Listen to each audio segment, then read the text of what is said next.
Hello, friends. I hope you're all doing well.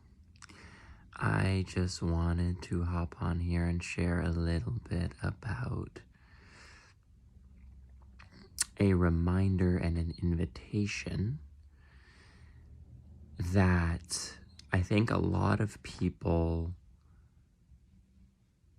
are really, really good at running away from their feelings, running away from their discomfort, running away from their triggers. You know, we want to distract. We don't like how it feels.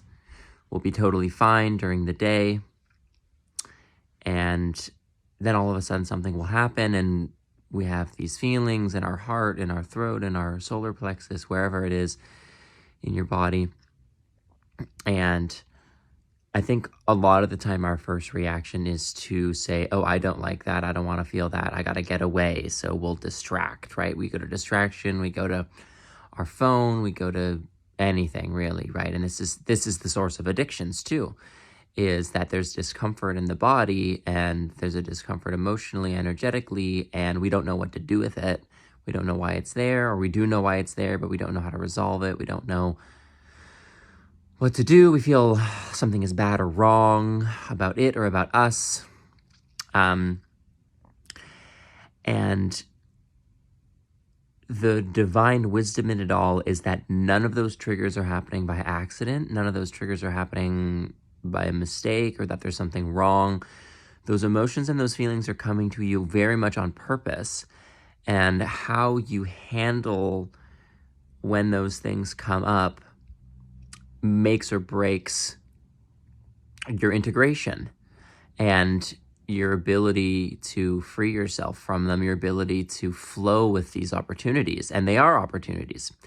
So the first thing you have to do is to shift your mindset away from, oh, I'm feeling uncomfortable, so something bad is happening. And it has to shift more towards, I'm feeling uncomfortable, and that's data.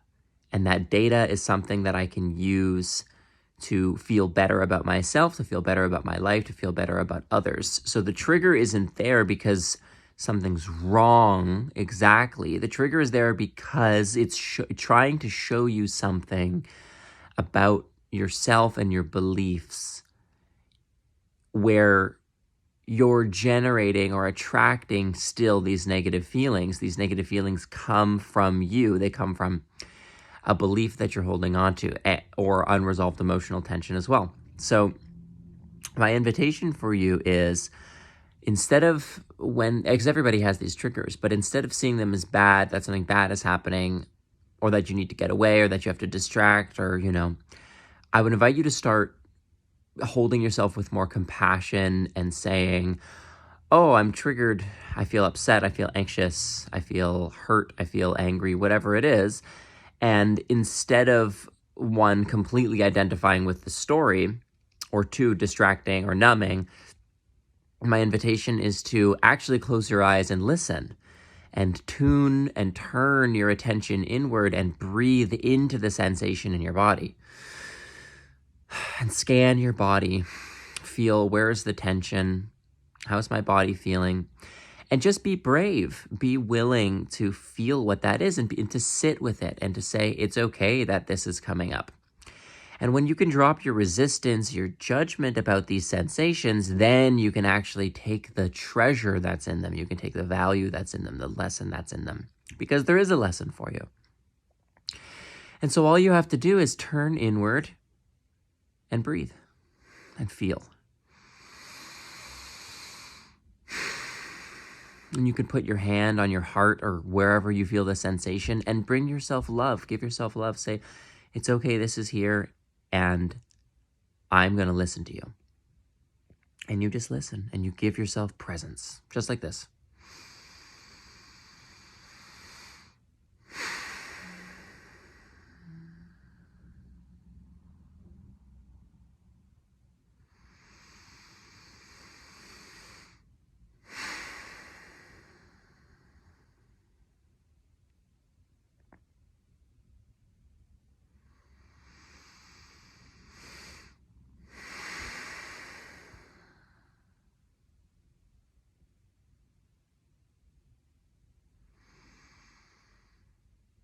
You give yourself stillness.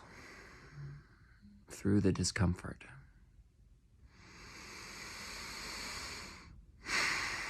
And as you practice that, your body will talk to you and it will show you exactly what you need to see, what you need to feel. You may have tears, you may have anger, you can scream into a pillow, but you want to give yourself this space to actually feel it and to be with yourself and not to run or to overthink it all. But you want to cultivate the practice of self-presence and presence with yourself and slowing down when things get agitated. Even though the agitation wants you to go, slow down with the discomfort and say, hold on, I'm not just going to react. I'm going to pause and I'm going to listen.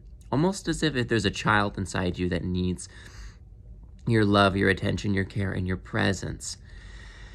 And so if you can practice this, you can build it like a muscle, and instead of running from these problems, and will just keep happening over and over again, running from these feelings that will just keep coming up over and over again, you can start to actually listen and integrate and process them. And through the processing, that's what frees you from it. The resistance and the tension and the agitation. It's all about giving yourself that presence and making it a practice of giving yourself presence. And so that's what I do in meditation is, sometimes my meditations are more thought-based. Sometimes, I'm just listening to my thoughts, listening to a vision or an imagination. But sometimes, especially when I'm triggered, it's about feeling and being in the body with that discomfort. Holding, if your awareness, what you focus on is like a beam of light, then there's something inside you that hurts, and what it's asking for is for you to beam your light on it, which is to give it your awareness, to give it your attention, even though it's uncomfortable. When a child is crying, obviously many children have been mistreated and not been given the presence that they need, and maybe you have too. But you're an adult now, and you can give yourself that presence, even though it's uncomfortable. It's uncomfortable to be with a crying child.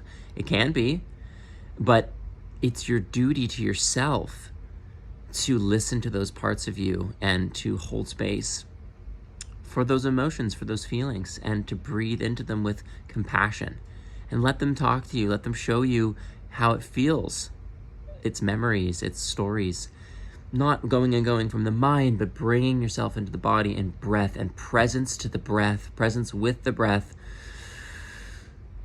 and presence with those uncomfortable sensations. And you can transform these things. You're not stuck with anxiety your whole life. The anxiety is there because it's asking for your presence. It's a story that wants to be resolved. It's a hurt that wants to be felt, that wants to be seen. And you have the ability to transform that through your awareness, through your presence, through your attention, giving attention to these feelings and being willing to feel them fully.